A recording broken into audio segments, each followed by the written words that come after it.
First it was whispers, then a crack in the facade. Fetterman speaks, Biden retreats, and behind closed doors, chaos brews. This isn't just party drama, it's the sound of something falling apart. Tonight, we connect the dots they don't want you to see, because what's happening isn't politics, it's a warning.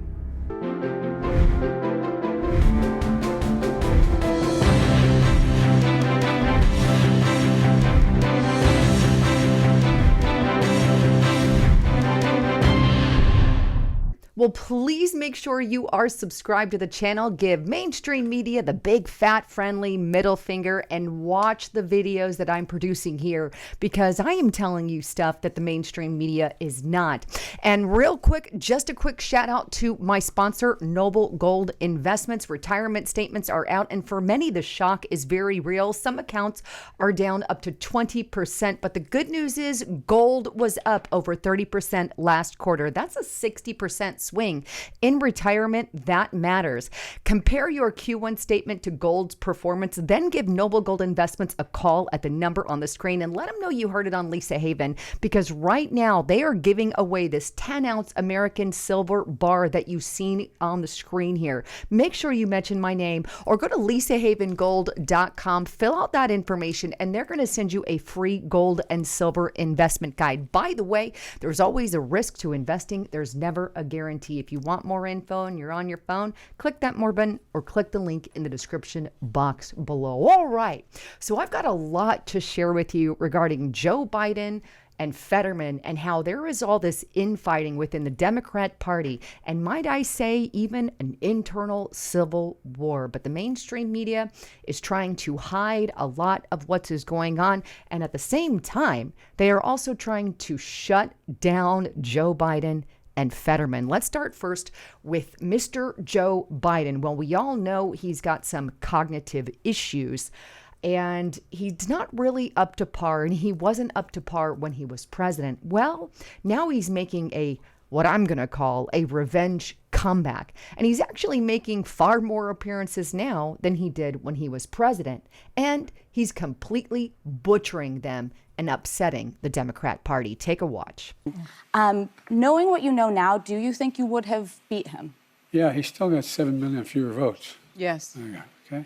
A lot of people didn't show up, number one. Number two, they're very close in those toss-up states. It was it wasn't a slam dunk, and look, every time I've been on the show, which I've been fortunate to be on more than once. Thanks for having me.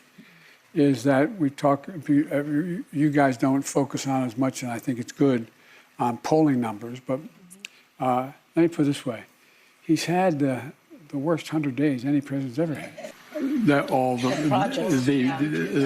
projects, the benefits. How do you lead the world without having the best infrastructure in the world? How do you lead the world without having the best health care in the world? How do you lead the world without having the best education system in the world? How do you lead the world when you don't have that done? Should you have withdrawn earlier, given someone else a bigger chance? I don't think it would have mattered. We left at a time when we had a good candidate. She was fully funded, and what happened was, I had become what we had set out to do.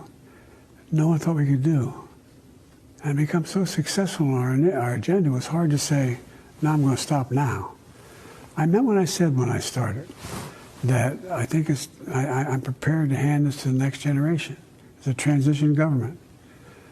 But things moved so quickly that it made it difficult to walk away. As you can see, he butchered both interviews. One was by BBC, the other was by The View. And all you hear is and stumbling, the same things that we heard when he was president. But the good news is, and I believe this is good for us, is the Democrats are quite pissed about it. And I'm going to go to their own news source here so you could see what I'm talking about. This is on Politico. Biden enlists veteran Democrat operative to help him defend his reputation.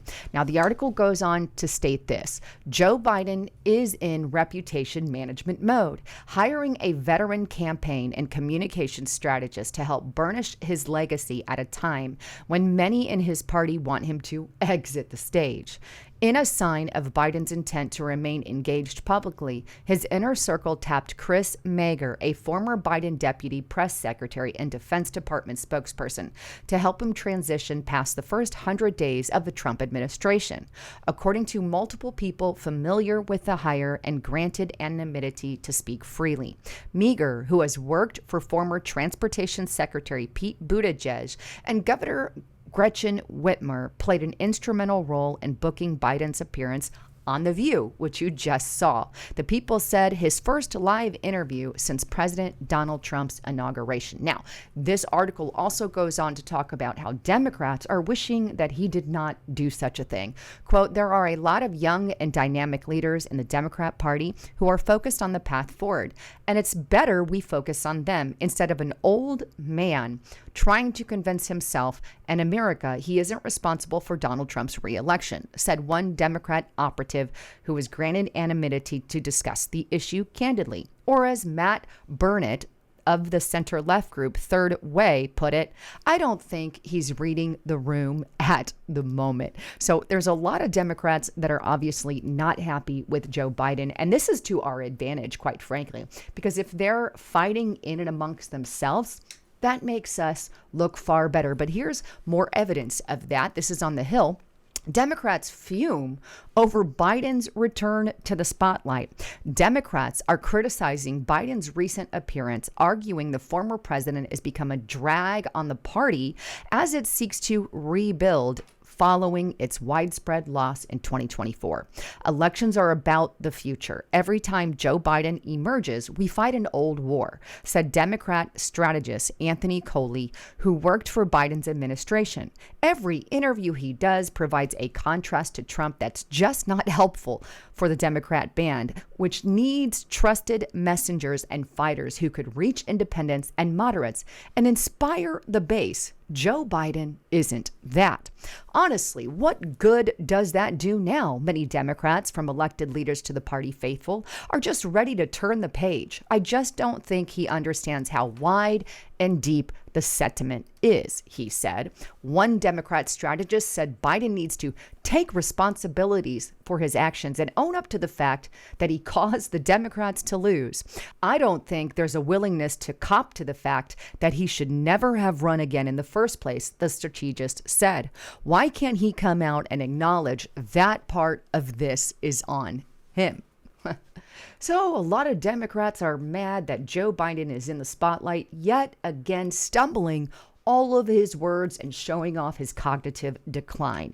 But here's the deal. I think Joe Biden and his wife are on a revenge tour. Quite frankly, I would be pissed too if the Democrats ignited a coup against me and said, you're not allowed to run because of your health issues. And then they go and try to cover them up yet again, even after they expose them. It's just ludicrousness. But either way, he's definitely on a revenge tour against the Democrats. And I do believe that this plays to our advantage. Meanwhile, Donald Trump is threatening to release the Her interview. And this is on Politico. Trump administration eyes release of Her interview blocked by Joe Biden, which we all know the reason that that interview didn't come out was because it showed so many cognitive issues with Joe Biden, and they did not want to show the public because yet again, the mainstream media was hiding information from you. Now, with that, it seems the Democrats are also really pissed off at Fetterman, right? And he's kind of been playing the fence between Republicans and Democrats, and Democrats are pissed at any Democrat who shows any leaning whatsoever on any one of Trump's policies. If you're like, hey, I'm cool with this one, but not this one, then you're ostracized from the Democrat Party. And this is really what they're doing to John Fetterman. So lots of infighting. Again, I believe this is to our advantage, especially as we get closer to the midterms. But this is on Zero Hedge. Is there more to the Fetterman story? Here's what's going on. It's clear Fetterman's staff is at war with their boss, and it's impossible for a senator to serve our large and diverse state with that distraction at hand. Perhaps it was their way of pushing the senator to return into some form of treatment.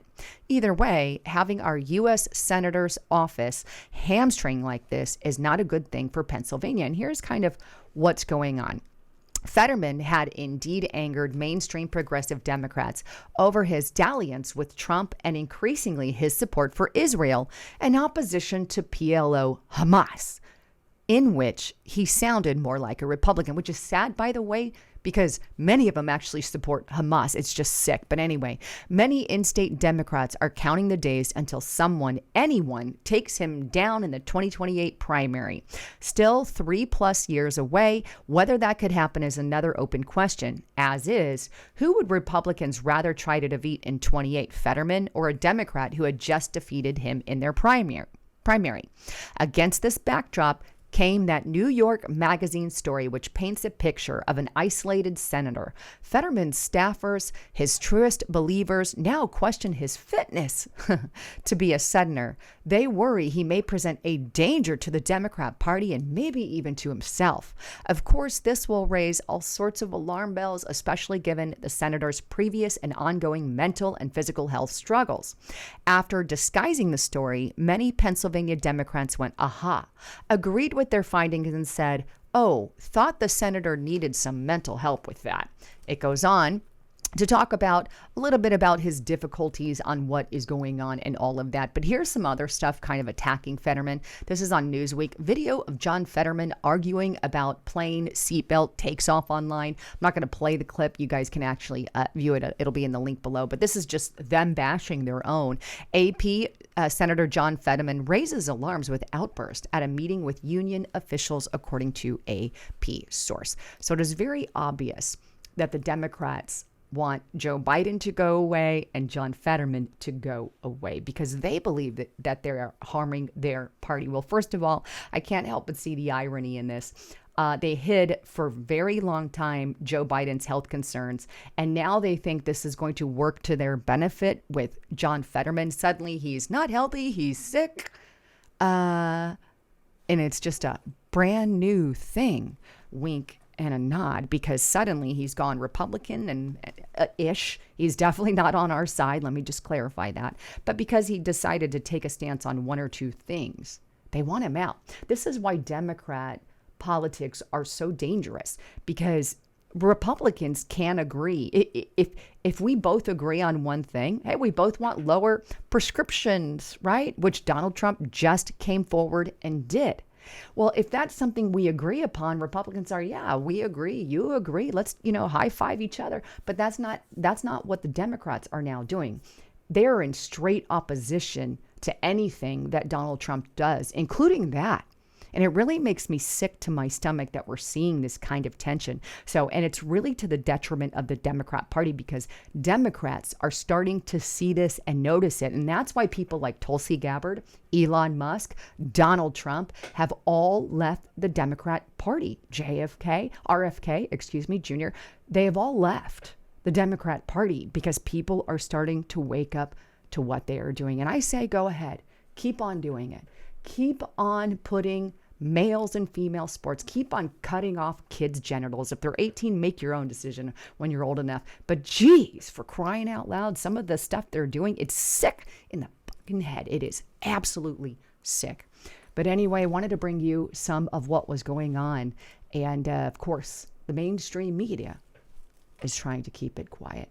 Anyhow, I love you all. I'm Lisa Haven, signing out.